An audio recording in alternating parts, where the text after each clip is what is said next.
unmute, you guys. You're professionals. Veronica makes a crazy good salsa if you guys need salsa. So. I see you run out then. We're just gonna start right there. Let's start with Veronica makes good salsa. Awesome. Yeah, this is going to be really cool, Veronica. I've converted a bunch of the protocols to being, I'm going to be giving out templates for Microsoft ready templates now. So for folks that have, kind of been at a distance going, oh, I wish we had that for our stuff. We're going to go there. And Marlene has actually updated the website, so they're available at the website. Plus, Cool. I like to share my presentations. So everybody that's in here, I'll put a link to the presentation at the end. That'll be your free gift. So I love sharing that kind of stuff too. Well, thank you. You are welcome. I see Jennifer Goldberg's here and Stacy O'Neill and Colleen Fried. And I'm turning off my video because the last thing you guys need to see today is my face. That is not helping anything.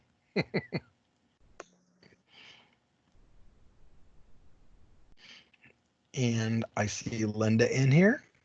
Okay, I'm going to step away just for a second and I'll be right back. Veronica, if anybody has questions, you're in charge while I'm gone. Okay, I'm here. Okay, good. I may not know the answer, but that's okay. Just keep them busy. Just keep them busy. I'll be right back. Okay.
Okay, I'm back. I needed to freshen my water. This is my 4th presentation of the day, and I have 2 to go. So COVID teaching applies to presenters as well.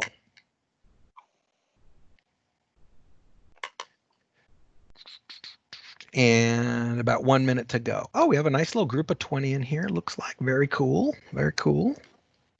Anybody want to do some shout outs where you're from in the world in the chat? That's always a fun thing to get things started. I'm from Coarse Gold, California. That's where I'm calling in from today. It's about 40 minutes outside of the gates of Yosemite in the foothills above Fresno. And so if anybody's going to Yosemite this summer, let me know and I will set you up with a guided tour of the park if I'm in town that day.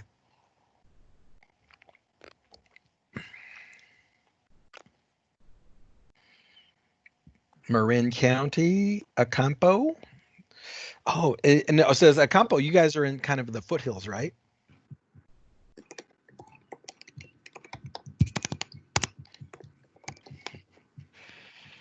Hanford.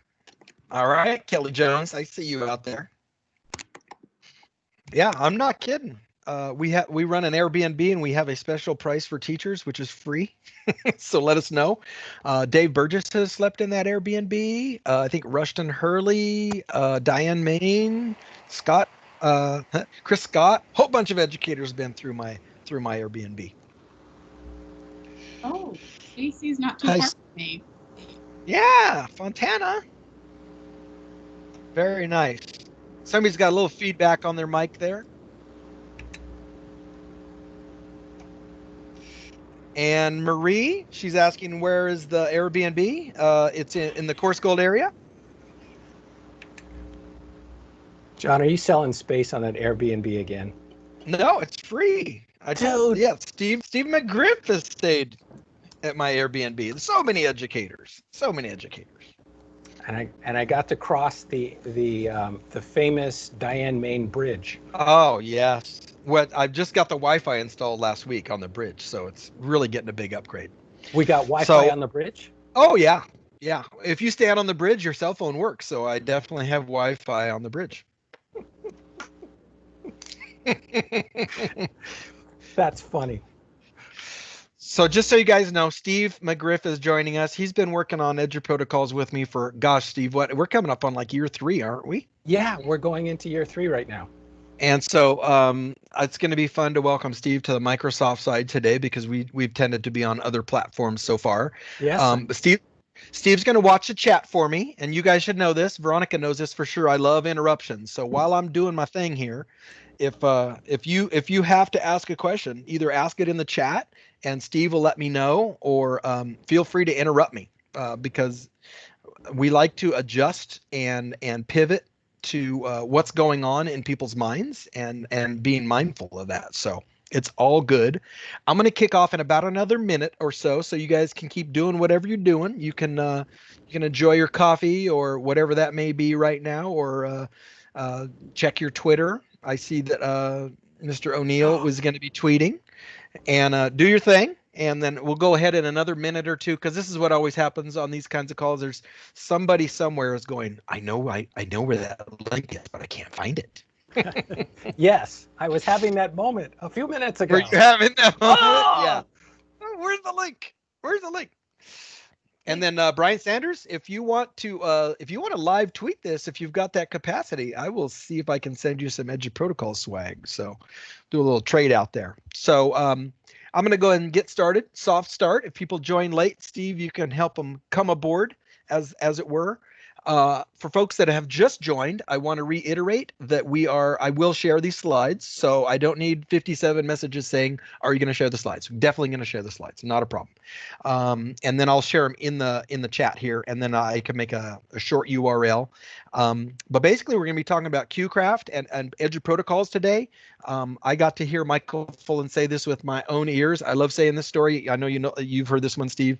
I heard Michael Fullen say this. We have a crisis in education right now, and the biggest crisis in education is an overdependence on corporate lesson plans. And I got to hear him say that a little over 5 years ago, and I said, Steve, Mike Fullen, if you say that's the biggest crisis, guess what Johnny's going to do? Yeah. Johnny's going to work on it. So that's part of where Eduprotocols came from, is getting away from the idea that you need a workbook or a textbook or teachers pay teachers to get through the year. You can do this on your own, and it can be really good. Our mantra phrase at Eduprotocols is teach better and work less. And you can really see the results from folks on hashtag Eduprotocols. I mean, literally one of the most common phrases I hear from people is changed my life. Changed my life is a very common comment that I get from folks, that this approach has basically rewired the way they see the job of teaching. There's a person I will name by name, Diane Mapes. I got to meet her in January, and she literally tweeted this at me before she knew me. She said, I've been teaching for 30 years. And this year I actually wanted to go to school, and I could not wait to get to school. She's been teaching 30 years, you guys. That's a lot of time to not enjoy what you're doing. So I'm going to go through a few slides here that make the case, and then we're going to get into this thing. So first thing is, this is from a really good book. This chart is from a really good book called What Schools Could Be. It's by the same gentleman, Ted Dintersmith, that wrote or produced Most Likely to Succeed. And to me, this is a really important chart, because what it shows is that since 1970, we have basically not grown. This is reading, math, and science. Reading, math, and science since 1970. Now, just for perspective, I'm 56 in July. In 1970, I was in first grade. We've been doing a lot of not growing. And this chart is the US versus the US. So it's not versus Finland or a monoculture or some kind of community where everybody agrees that teachers should be paid and trained well. This is really talking about US versus US. And one of my favorite things here, Steve, is, and I'm going to use some of the Microsoft tools. This is really fun. We did not see any rise or shrinkage at this point. We didn't go up or down right here because of the appearance of GeoCities. Remember that? GeoCities did not cause, AOL did not cause a drop. iPhone right here, iPhone did not cause a drop. YouTube didn't. It's flatlined. Guess what? No Child Left Behind did not cause an increase. So basically what's going on here is that we've got the same thing happening every year, no matter what we do.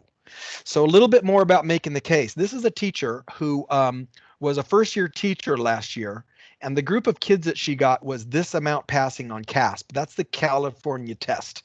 So this is like the big mama in California. The kids she inherited, 16% passing. At the end of the year, 55% passing. She quadrupled her scores. Well, roughly quadrupled. I'll say 3.8 her scores. And what's really cool about this is a first-year teacher. She was also a mid-year teacher, and this was what's called a resource class. So that is kids who have special needs, right? She did these kinds of results as a first-year teacher who gets hired in December, still to this day does not have her teaching credential. By using the Eduprotocols mindset, she got those kind of results. Here's her math. Same teacher, same kids, 3% to 15% in math. And then her nearly met is 58%. I don't know about you guys, but if you send me a class that's 15% passing and 58% nearly passing, I can get some pretty good work done with them next year. Oh, and Vernon writes here. Hi, Vernon. Welcome from Texas. Okay, another example. This is Scott Nunes in the Modesto area. Watch these words right here. Super important, the words that he uses. Our department went up 41 points. Not one teacher, not two teachers. Department. Students with disabilities went up 50 points. Minorities, socioeconomically, too bad Scott didn't give me data here, but I'm going to go with a ton being a lot. And again, for those folks out of town, out of California, this is on the end of the year test. Nobody's getting results like that. I've been in teaching 24 years. Steve, you ever seen a school district that's getting 40 points of growth on the CASP? No, it can't do that. It just doesn't happen, right? Yeah, it just doesn't happen. So back to Diane, 30 years in teaching. This is Diane, not one photocopy. She got through this whole year without one photocopy. Eduprotocols is why she looks so smug. She is sassy too, Steve, if you ever meet her in real life. I'm looking at that face right there. I'm going, she's giving us the look. Yeah, she is all sassy. She's a barrel of fun. Scores are up, workloads down. That's the magic that we're talking about. So I want to show you guys a couple of low-level protocols, and then we're going to do some hands-on. So be excited about that too. We're going to do some hands-on. I'm going to show you guys a couple of low-level protocols, and that's worth pointing out because how much of our time, Steve, you work with a lot of schools. How much time do teachers spend on low-level tasks when they're doing packets and worksheets and things like that? What percent would you say?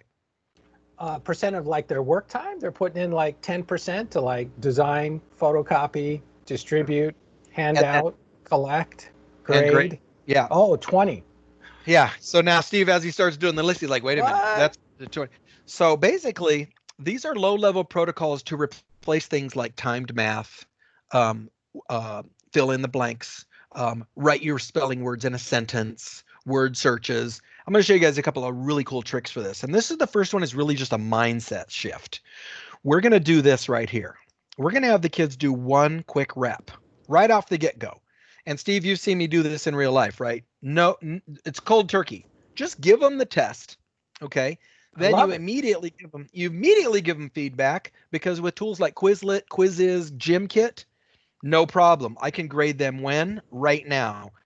Then right here, what happens where I'm making my scribble, we do a little direct instruction. We give the kids some pointers and then boom, one more rep. So this is the place where I've seen teachers that use, say, Kahoot. And this is I'm painting with a broad brush if you guys are new to this. This is the cliche. This is not the best teacher out there. This is just, what some people do.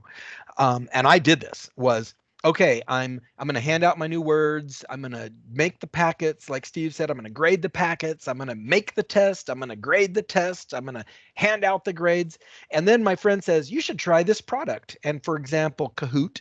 Oh, so now I'm adding Kahoot to that mix. What I realized was the fast and curious workflow can be the whole product. So visualize this. Monday, we do this quiz, right? Tuesday, we do the quiz again. Wednesday, we do the quiz again. Thursday, we do the quiz again. And Steve, I think you can testify to this. When kids do this thing 3 or 4 times, they don't need a packet. It's all right there. It's all right there. The power of the debrief that you're giving with that immediate feedback that really makes this work so well. Right. It also defeats what we call the forgetting curve. So the forgetting curve is the idea that if you do a thing on Monday, by Friday, you've almost forgotten. So beating the forgetting curve means that I'm going to do this Monday, I'm going to do it Tuesday, I'm going to do it Wednesday, and I'm going to do it Thursday. And I'm not going to do all the other stuff. So that's a pedagogical trick that we call the fast and curious. If you guys haven't seen GymKit does very similar types of things. You could use Quizlet. I'm not a super giant fan of Kahoot for one main reason, which is everybody has to go at the same time, right? I like the fact in Quizlet and GymKit that kids can go at their own pace. So that's just a small thing. But let's see what teachers say out there in teacher land. Look at this. My students went from 59% to 93%. That's a pretty good number, Steve. Wouldn't you think? I would think that would be pretty impressive. And how excited. I've watched kids, increase their scores doing quizzes, and how excited they were in the classroom with the teacher. Everyone is cheering for everybody as their percentages went up while the quiz was going on. It's pretty exciting. And here's where it gets fun. My lesson plan for tomorrow is the exact same thing. And if I can get them to 93 on the second rep today, I'll bet they're at 80 by the first rep tomorrow. And I'm beating the forgetting curve. Plus, what am I grading tonight, Steve? Nothing. Nothing. I think you might have some time to watch TV, read a book. Ooh, I love this idea. So, and thanks to Mary and Melanie for jumping in. Kahoot now has a challenge mode, so kids can go at their own pace. And so they have a self-paced mode. So that's really, really cool. So just to kind of recap that concept and go on to the next slide here, you can use this fast and curious mindset, which I got to say it again one more time before we get out of this segment. Give them the quiz cold turkey, coach them up, give them the quiz again immediately. This works out really well for timed math as well. My friend Corey Orlando and my other friend Lisa Nowakowski have done this with their timed math. Which, man, it's that can be a real pain to grade, and it can be a real pain for the kids. Corey and Lisa both took their kids from about 35% to about 96% in 3 weeks. Nothing to grade. So this is a mindset. It's not just a tool. And a little shout out to Kim Vogie here. This is Kim. This is her last day of Latin and Greek roots. How many questions got missed, Steve? 3? 3. Is that all I see? This is the whole class, you guys. 3. That's because that sea of green is so overwhelming. It just looks like a color background. Yeah, it looks like a desktop. So, and that Christina, let's see, or this. So Mandy, yes, 2 reps every day, and then you don't need the packet. That is the magical sauce right there. Give it a try. You'll be amazed. Here's another example from Jeremiah Roosh. You got this. First rep, 53%. I don't think anybody feels like a super good teacher at that level. Like first rep, but then they did this. They did a diagnosis. They did challenge problems. Students explain their thinking. Boom, 80%. And back to Mandy's question. Imagine if we do approximately the same activity tomorrow. My baseline on day 2 is probably going to be more like 70. And then my second rep is going to be like 95%. So that's the basic idea of the fast and curious mindset. Quiz, feedback, quiz again. So now I'm going to transition into one that Steve loves that I shared with him a while back, which is thin slides. Steve, you want to do a quick overview of thin slides?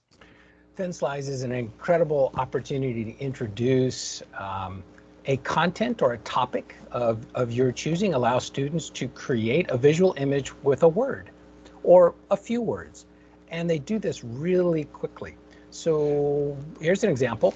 John, are you going to walk them through an example? Yeah, well, I'm not going to show them one, but we're going to do one. Yeah. But Okay. here's the Oh, recipe sweet. if you want to walk Yeah. them through the recipe. Yeah. So it's wonderful as a teacher. You bring kids into a collective slide deck. So they each choose their one slide. There's the one part. Then you give them one word and you say, find one image to match this one word. It could be a synonym, it could be an antonym, and put the two things together. Give them a few minutes to do a little graphic design work, but not too much. Too much graphic design time is like a long rope. They end up hanging themselves and spending way too much time looking for perfection. You want that one word that you give them as a prompt. Ask them to find one image through the Explore tool or through any prepared set of photographic imagery, put it together in a slide, but the power is here. It's when they finish, ask them, what did it mean? What does it mean to have that one word with that one image? Now you have a slide deck with vocabulary words and imagery, and you have some understanding from all of your students. What did it mean to them to put those two things together? So now we're hitting all the speaking and listening standards with one activity. So think of this as a chef's table if you guys are into restaurants at all. Steve, give me one word real quick, an academic phrase. An academic phrase? You mean like equity? Something that's okay, good. So I can go like this. I can go insert picture from Bing. I can type in equity as I wait for my internet. Okay, there we go. Equity. Let's see what it does. And I can, what's cool about this is I can pick Creative Commons on it. Look what I've got, just like that. So I wanted to do vocab with my kids real quick about equity. I could simply do this, insert the picture. Steve, what was my work time? I'm at like 20 seconds. I did the bulk of the work by coming up with the word. That's why we're a super team. Okay, so basically what would happen 2 seconds? is, yeah. So that's one of the beautiful things about PowerPoint online is it's got these tools. You just go big images. You can go with stock images. You can go with just a shape, Steve. I can do this kind of, oh, sorry, I meant icon. You can go like with an icon. Yes. It's like a noun project is built in. So I could say, come up with an image that says equity, right? Wow, you got me. But as a metaphor. In there. Yeah. Oh, nice. But yes. I could say, you know what? Sometimes the legal system needs to provide equity, right? Sometimes society is unable to do that. So the basic idea is, and I'm going to give you guys a link out here, tinyurl.com/MS Thin Slides, and I'm going to slide over to that. And if you guys, well, no, I got to stay back. Okay. If a few of you want, I'm only set up with 10 slides. Okay. I'm only set up with 10 slides. But if a few of you want to drop into this, we can do a little playground time. Does that sound okay, you guys? And let's see, Colleen made a good comment. Yeah, she used this with the history chapter's essential question, right? So if the essential question is something like Bunker Hill or equity or liberty, think of it as a KWL chart, right? A KWL activity, but kids have access to the whole internet. Like I think you've probably seen tweets that say something that sounds like this. What if we taught like the internet existed? So hopefully a few folks have jumped in. I'm going to jump over to our template and all I got to do is this. Now, one of the keys to this, I left a little visual breadcrumb there for you. You want to edit in browser. So what I did was I made these so that multiple people can work in these at once. And this isn't meant to be a full-throated demo. This is just, a quick and dirty, messy demo. But this is why folks want to use their Microsoft 365. They want to use the cloud version because when kids are working on specific slides on their single device, you don't get this piece. So basically, you start by claiming your slide. So I'm going to put mine here. I'll be Juanito because that's my fun nickname. Steve, do you want to jump in there too, or you have a machine handy? I'm on the machine. I was monitoring the chat, and I thought I would just leave space for participants to jump in. All right, that's fine too. So basically, anybody that's jumped into this slide deck, what you want to do, step one is claim your slide. And so where it says your name here, you want to drop your name in. And I'll go back to the link in case people need the link. tinyurl.com MS Thin Slides. I'll drop it in. I don't know if this works on a phone yet, but I would suppose it could. I can tell you that when we do this on the Google side, it's tricky on a phone, so don't feel bad. And then I would just say, if you want to drop in a thin slide of a food that you enjoy, one picture, one word about a food that you enjoy. And that's where I usually start with kids. A food, yes, a food that you enjoy. What I usually do with kids, anytime we're doing a new protocol, I always start with something that's non-academic. Steve, can you tell us why? It's a lot more fun and interesting if students don't feel the pressure of academic performance. Yep. Plus, as a teacher, I get a really fast turnaround because kids aren't, quote, looking something up. They don't have So to if I think say they got the right answer. favorite sports team, favorite food, favorite current haircut, favorite anything.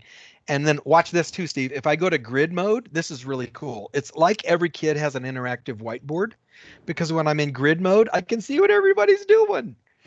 And so again, this is plenty of people just to prove the concept, right?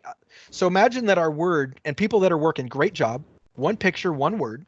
Imagine that the word I had said was maybe parallel or perpendicular or slip strike fault or I could go longer. I could go I could do no, I was going to do multi-word, which would be like habitat for baboons, right? So kids come up with a singular picture for that. So I will give you guys an academic one while the rest of the team is finishing out their foodie one, which those look really good. If I was going to do something academic, if I just did this right here, insert picture from Bing, and if I type in parallel,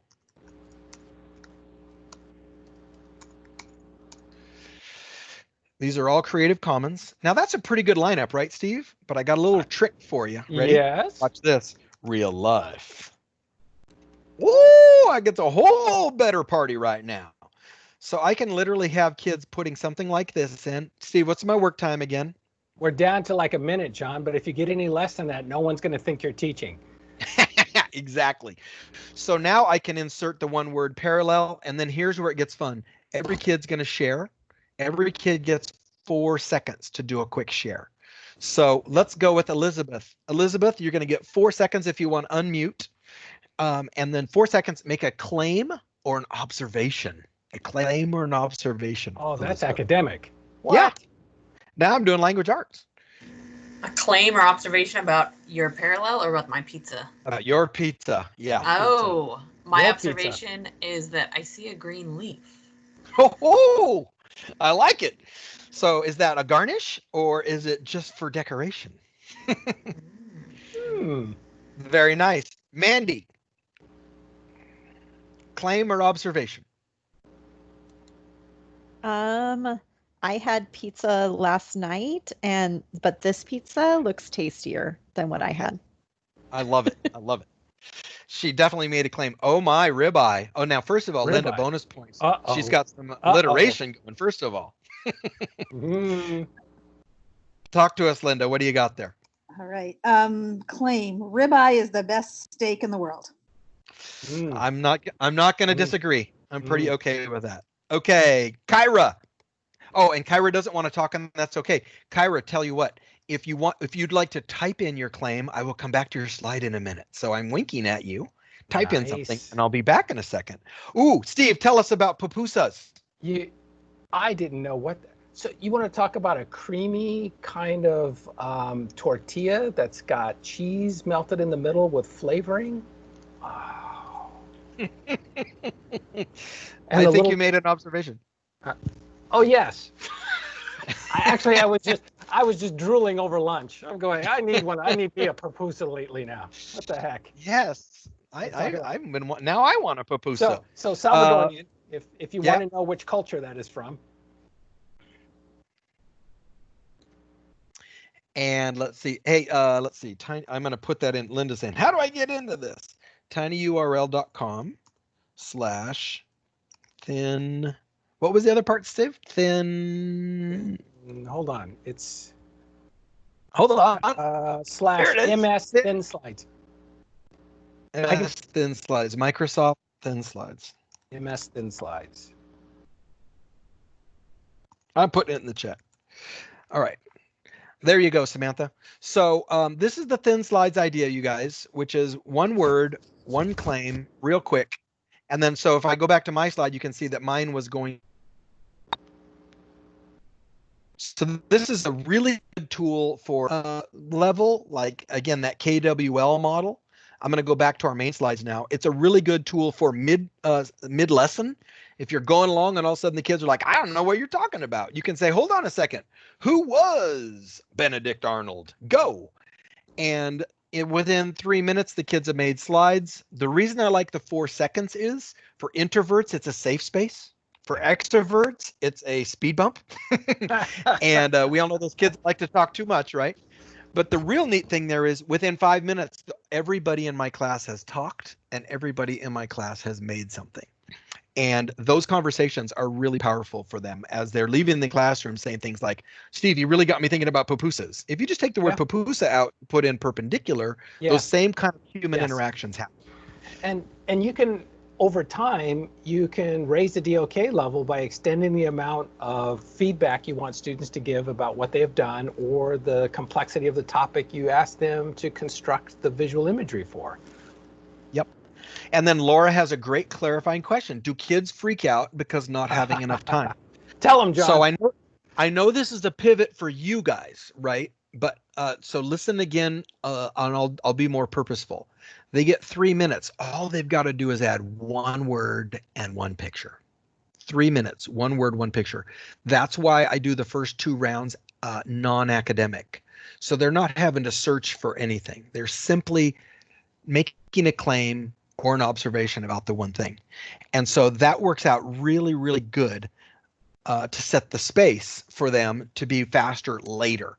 So that it's a build and build and build concept. They get faster every day as they go. And it's actually built in not in retrospect, but in respect to a concept called Parkinsons Law, which if you guys want to make a new tab and jump in, Parkinson's Law says all human work will expand to meet the time allotted. And sadly, what happens, because I've done this, so I'm talking about my classroom.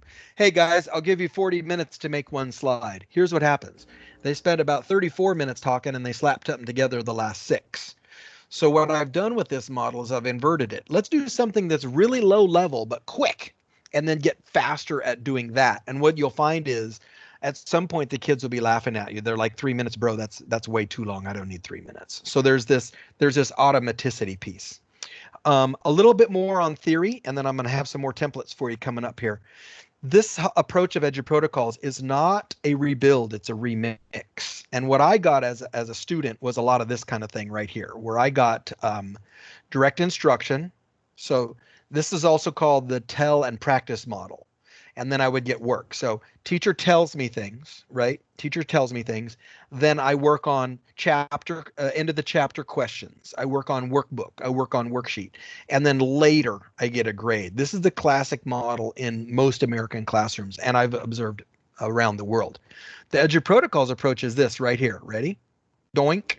We're going to start with some work. So within slides, the beauty of 5 minutes is I can go like this. Let's do parallel. Steve, if they all get it wrong, guess what's going to happen? Oh, do it again. They're going to do it again. Whoa. After they get some feedback and direct instruction. And I'm going to ensure you they want them to get the you want them to get the right answers next time. Yeah, correct. So there's a tolerance for failure on the first round. And I love what Stacy said. She just had to have the kids do a thin slide about themselves and the other students try to guess who they are in Microsoft Forms. That's awesome. It was a great idea. That's a great idea. I've seen teachers, I can't remember. I know who it is. Laura Steinbrink, if you guys have seen her on Twitter. She actually does that. She has the kids do what's called a Freire model about themselves. And then she pumps their answers into Kahoot with no names. And they spend the rest of the week trying to figure out who is who. It's a super, super, super fun way to work. So this is also that my next graphic is talking about what is this protocol business. So there's some key kind of non-negotiables. One of them is these are frames that can be used daily, weekly, all year long. So I'm lowering cognitive load for students because I'm constantly using approximately the same workflow, but what changes is the content. The next piece is I'm trying to build things that have 10 standards. Now I know that we didn't do 10 standards in thin slides, but that's part of a bigger schema. But the idea and when we're full-throated on this, we have 10 or 11 standards going on in a single assignment. They can typically be done in less than 1 class period. If it's more than 1 class period, then it typically is going to be more like project-based learning. The idea is to unleash and enhance student experience. So there's a lot of creativity. There's a lot of collaboration. And then if you've ever had this happen. Your principal says, we're moving you from this grade to this grade, and you realize that your filing cabinet is now useless. All those things. Eduprotocols are all about being adapted to grade levels and ranges. So that what happens is, if I'm good at thin slides and Steve is my principal and he moves me from 5th grade to 8th grade, it's all good. I used to be doing thin slides about U.S. Revolution, and now I'm doing them about U.S. Revolution because 5th and 8th are about the same.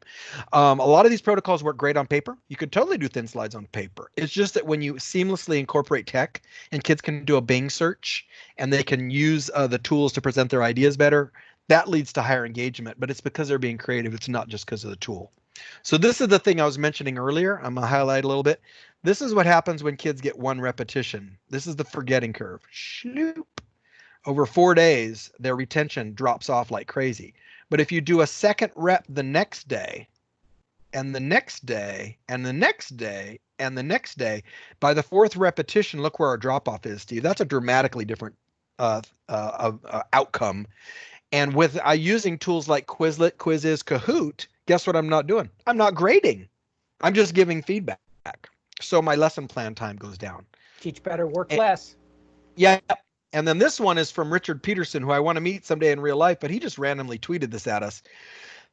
First 4, he did this 4 classes, 97, 98, 99, and 97. That was after 4 days of reps, Steve. Those are pretty good outcomes, right? Loving that. None of 80 kids got less than an 83. Zero. Which means basically everybody passed. Everybody didn't get an A, but everybody passed. And I love this part right here, which is why I have that arrow. He said he would surprise them next week. And this is the forgetting curve, right? In action. I will surprise them next week to see if it sticks. Student says, bring it. I love that kind of bravado. And for the record, Richard did post that. And why did I make that shape? I don't even know why I made that shape, Steve. Next week, his John. his kids had only shrunk 2% over a week. That's it. Right. And that's the beauty of mastery learning right there. And Kelly Jones, yeah, math reps are perfect on paper. So now a couple more quick happy tweets, and we'll get into some templates, and we'll be moving towards really getting this rolling. This is Diane Mapes again. Been teaching 30 years, and she said it's changing her life. Like, I want to get up and go to school. And I know Diane, and I was like, are you telling me you didn't want to go to school every day for the last 30 years? And she said, yeah, I actually like this job now, which is pretty awesome, right? And then this one, I don't know if you can see it very carefully here. I'm going to highlight it. Look at what the student wrote. Yesterday, I'm going to put a line right there. Oh, no, that was bad. I want to take that line out. Undo. Yesterday, she scored a 40%, Steve. And today, she got a 93. You want to talk about SEL and kids enjoying school? That's how kids can enjoy school. And Boost this is their confidence, right? Yeah, and it's not making it easier. It's making it more effective. And there's a very important difference there. And then this Miss Heskett, who I have not met in real life, I left last Friday with all my grades in because of Eduprotocols. And I hope to do the same this Friday. That's a good feeling, right? Ryan Hagen, Quizzes has everything you might need for ancient civilization. I did it again on Friday, and they still loved it. I have not lectured on history at all this year. They are getting the content, and I can use class time for many projects. And this is that relationship I was talking about earlier with project-based learning. Eduprotocols gives you the time in class to get the things done that you've always wanted to do, but you don't have time for because you're collecting homework and grading homework and things like that. So now we're going to do one more little stop off before we get into some more of the Microsoft-based Eduprotocols. This is one of my favorites. It may be the best thing I've created. But if any of my teacher friends that are out there listening are tired of getting paragraphs that sound like this. Hi, my name is Steve. I am going to tell you about my friend John. Next, I am going to tell you about my friend John likes meat. And finally, I would like to tell you that my friend John and I enjoy doing webinars together. I hope you like my paragraph, the end. If you guys are tired of getting those are coming from the power paragraph or the hamburger, where we overcoach kids. So here's a really good trick. There's a website that has random emoji prompts. Imagine kids getting random emojis, and then they submit their answers through Socrative. And that looks like this. You pick the short answer. So Steve, I'm living the lifestyle right now. How many answers on my quiz? One. How many answers? Sorry, how many questions? How many questions? One. You're just going to have one. So I just hit short answer, and I put up the emoji, And here's an example of what that might look like. So my friend Steve was listening to his music, whistling, minding his own business. A bird flew into his face. It knocked him out, and he flew in a helicopter to the hospital. So you get kids creating on a theme using this short answer mode in Socrative. And then what's going to happen is I'm going to give kids immediate feedback. And that's the twist. I'm not going to give kids a worksheet that has 30 things.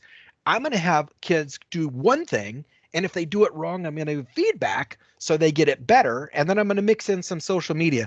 Lauren Freeman, you're giving some cheers here. Do you want to unmute and share a little bit about your experience with this? You don't have to either. It's okay. It's okay. Sure. I was muting my TV.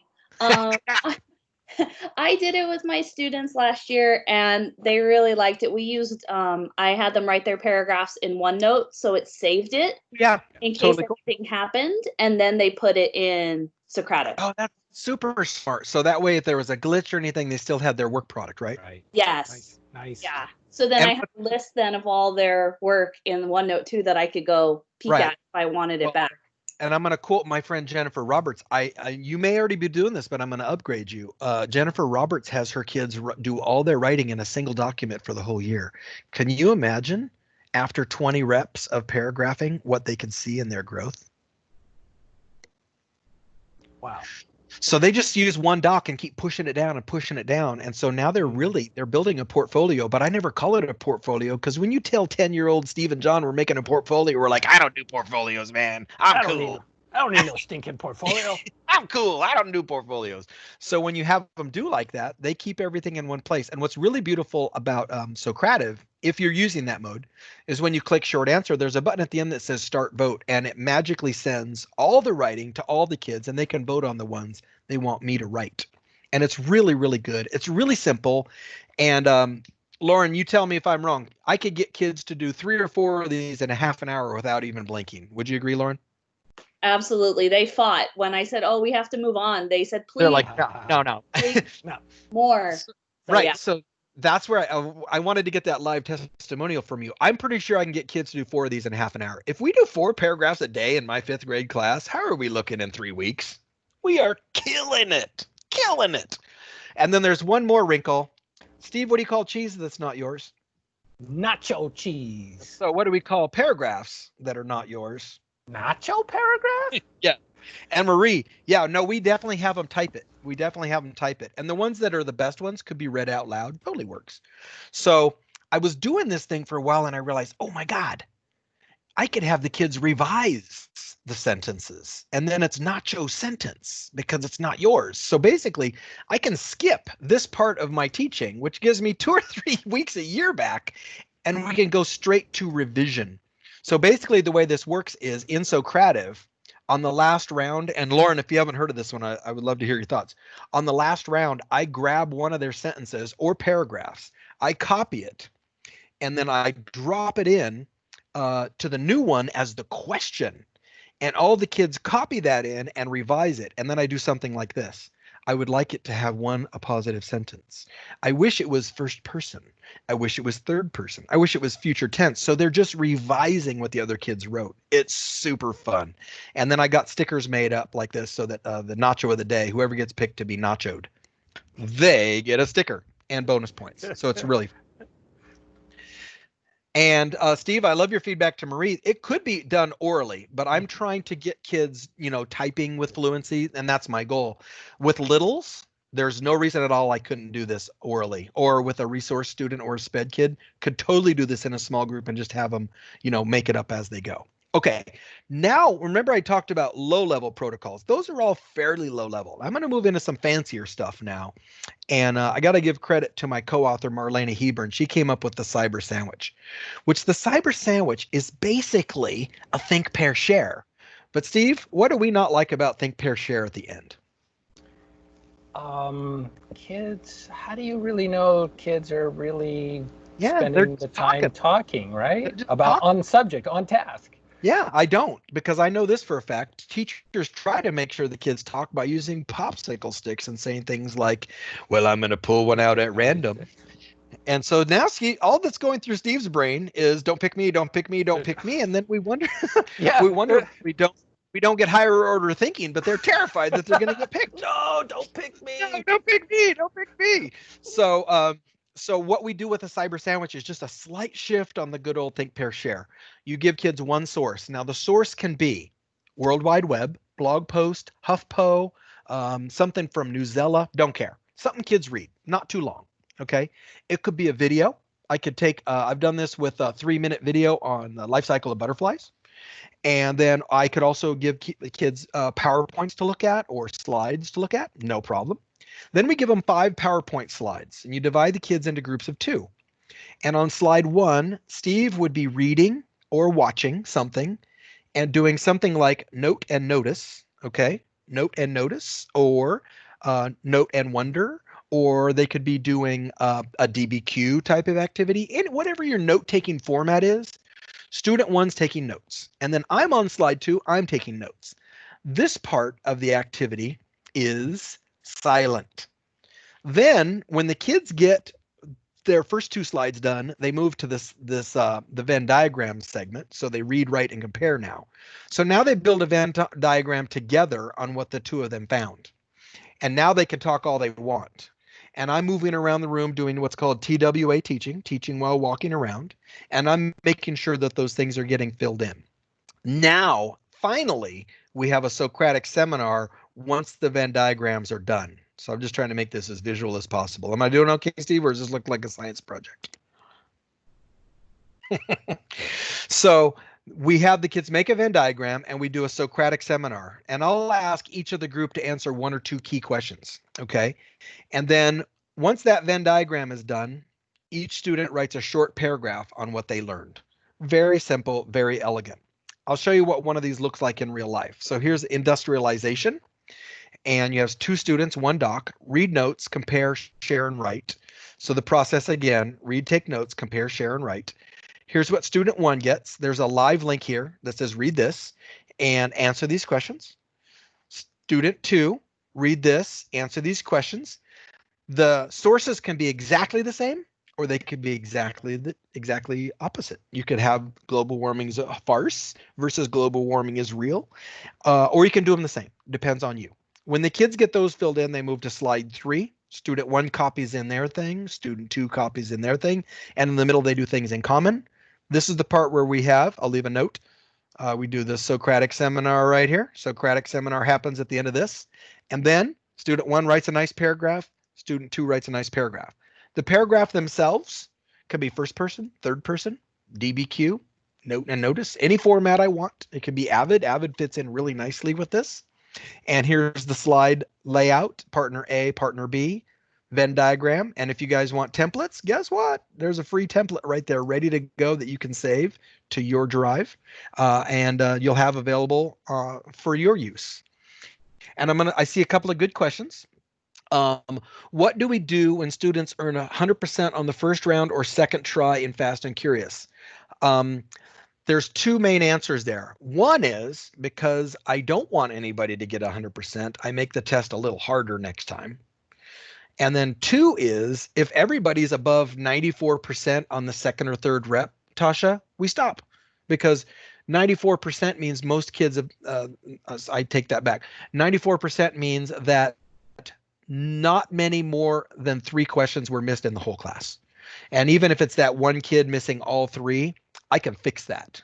A nice cleanup strategy on Fast and Curious is if you do your first round and kids are really struggling, you can have them do a quick collaborative Frayer model on the words that the group struggle with at the most. So hopefully that helps, Tasha. But that's one of the fun parts is if my kids are getting 100% on the first round, we're going to move on. We're going to move it up. So that works pretty good. So here's the link again. I'm going to put it in. I'll put it in the chat here. tinyurl.com/MS Cybersando. And you guys can go get those and make a copy and have at it all day long. This is the instructions for if you Google Jon Corippo and Socrative, there's actually written instructions for the number mania element as well. Okay, last one for today, I think. Let me check. I'm just previewing. Oh, and then we have free gifts. Okay, last one for the demo today. So number mania. Also created by Marlena, super smart. Would we like kids today to be able to create graphics like this? Well, that's a big yes. The problem is when kids create graphics like this in my class, it might take 2 or 3 weeks and I might have to teach them Photoshop to be able to get there, right? There's a lot going on in this scenario. So what we want to do is get kids to have this skill, but do it quickly. So this is what Marlena came up with, and she calls it number mania. And so here's a visual. Basically, each student in the class will collect exactly one number and one fact. If I want, I can have them source it, but I don't need to do that from the beginning. So this is one student, one student, one student, one student, and they're dumping those into a Microsoft form. And then what the kids do is they take those numbers and they build a thing like this. So this is kind of a quick overview of it. But basically the process is find and share one fact, gather 5 to 6 facts from the group work, add some pictures and share this. Send kids to a web page about the U.S. Revolutionary War.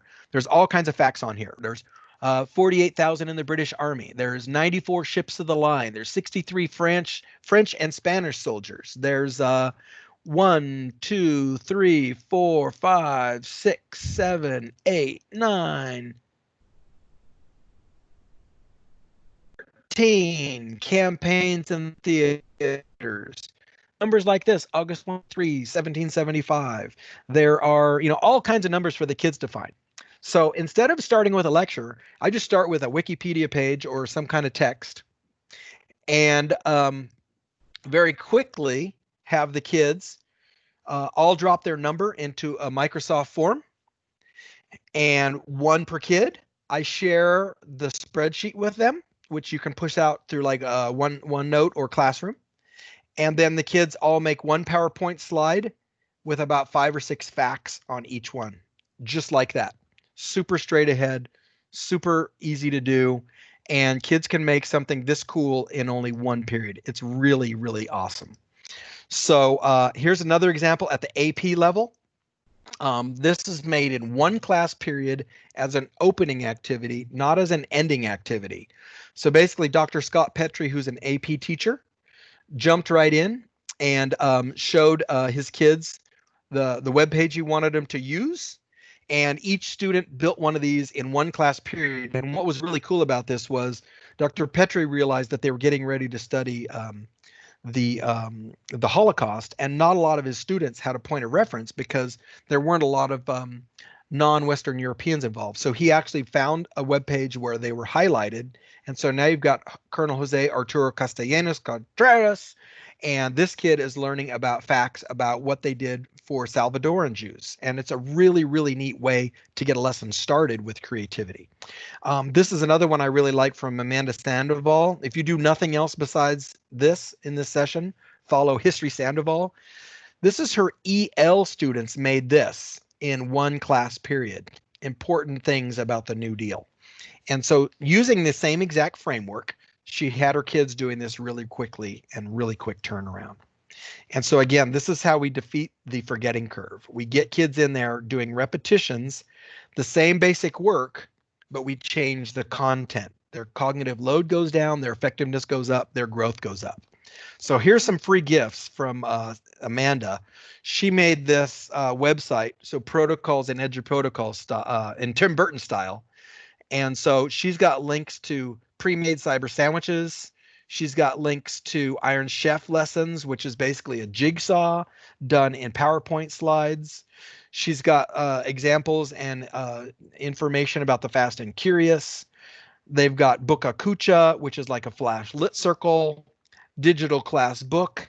Every kid in the class makes one page for the book. So it's basically just a jigsaw. And here's some examples. And yes, Lauren, Amanda's crazy good. Here's little parts if you teach primary. That is the 8 parts of speech cut down for the littles. And then we've got Math Reps, which is a math version of these protocols, mathreps.com. All this coming in, sketch and tell, what it is, how it is, all that. And then you can get this link from Heather Fitzgerald and Amanda Sandoval, super cool educators. And here's the link to those gift slides. There's a link to the gift slides. And then Kiana, I'm going to share the link to this presentation at the very end. This link right here is a link to the slides that Amanda and Heather made, and I'll put that in the chat. That is like amazing work that they've done. And then the last protocol I want to share is called math reps. And basically the idea of math reps goes like this. We do the same thing every day, but what changes is the number. So think of this in a lot of math classes. Might be a whole set of lessons. This might be a set of lessons. This might be another set of lessons. And this might be another set of lessons. In this model, what happens is the students just get a different rational number every day. That's the only thing that changes is the rational number. So every day the rational number changes, but the work is exactly the same every day. So the students don't have to spend a lot of cognitive load doing that work. It works great on paper. Here's another variation for Jeremiah Roosh. Guess what? The only part that changes every day is this part right here. This is the part that changes right here, this little yellow box. Oh, my pen's not working. Work, pen, work. Okay, so you get the idea though. Yellow box is what works. And so the kids are doing all these different activities every day. And then if you think, oh, John, that's kind of low level, check this out. This is what Kristen Morales' class does. They're using the same basic concept in their trig class. And so today's angle is, and take it from there. That's the only thing that changes every day, today's angle. The rest of the work is all about repetitions. And this, in normal terms, could easily be 4, 5, 6 weeks of work for the teacher, dozens of different worksheets, teacher's editions, all that stuff. And what Kristen says is that the kids just get faster and faster because they know it's coming every day. And this is one of my favorites right here. These teachers are using math reps for Math 1, Math 3, and Trig, and they have hooked in Pear Deck and Eduprotocols. So they're giving the kids the ability to draw on the screen one slide at a time. So if you like all of this, there's a ton of free templates at eduprotocols.com. And there's more at q.org/craft. There's templates there you can grab. Some of them are in a different template than Microsoft, but all you have to do is hit Save as PowerPoint. You can pull them right in to Microsoft. I've done this all online. I would highly encourage teachers. I visit a lot of schools, you guys. Using the online tools of 365 are crazy powerful because it's this easy to do things like share. I just hit the share button. I can go like this. Anybody with a link, I'm going to turn editing off. I'm going to hit apply. I'm going to hit copy link. And just like that, boom, everybody can have my slides. There's no emailing.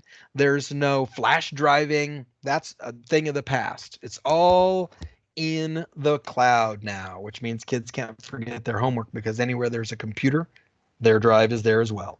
So this is my contact information, jcorippo@q.org, and my Twitter information.